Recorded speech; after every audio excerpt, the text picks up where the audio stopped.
unanisa sifi agiye atari yes mani no ati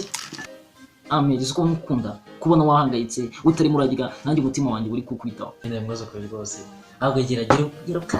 kandi hano ku mugongo ubanze ubukande iminsi iri imbere bizaba ari ibindi bindi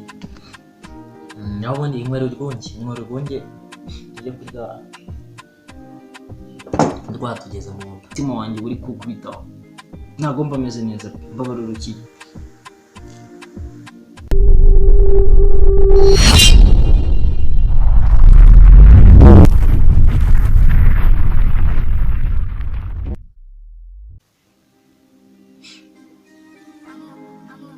oya nyine ngaho se basi ngaho mbabarira mbabarira rwose sinari kukubarira kuko ese nzi we wabuze kuza umbwira ibintu warurimi aho warugiye wagucakaje n'utaragucakaje mwaka wanjye umbabarire ibyo ntabwo bikora mu mugore wanjye ibyo ntabwo bikora kabisa icya mbere ni amahoro twese twashakanye dushaka kumvikana dushaka kubana ariko se ni ukubera iki uba ushaka kunaniza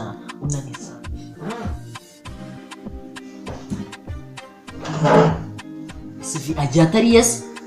mani no ati gibuze ufata n'aka kantu kamwe mama genda ukarebaza amezi ko mukunda kubona wahangayitse utari muragiga nanjye umutima wanjye uri kukwitaho ntabwo mba meze neza mbabarurukiye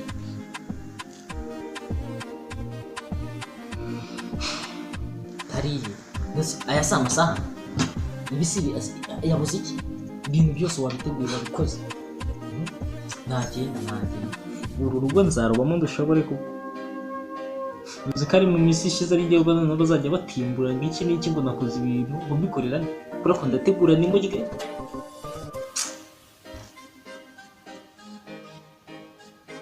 ntagenda mwana we ubundi mama we ntabwo tuzamushobora gira mwihere inshuti ya bose nawe uvune ku rwunge urugo tuzatwitungira yanze no kurya ngaho genda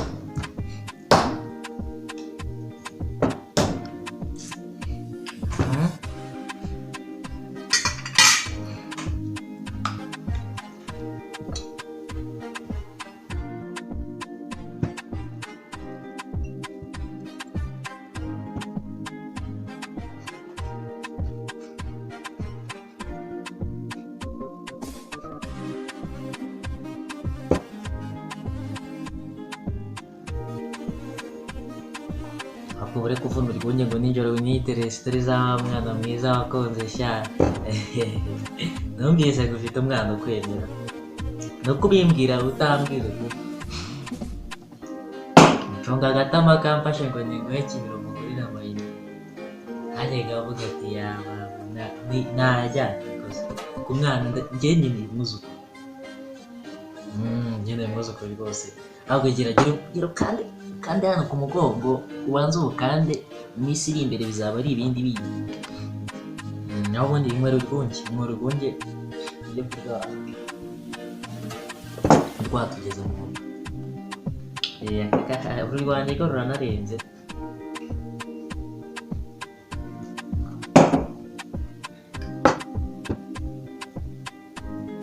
hano wakashizemo ndebe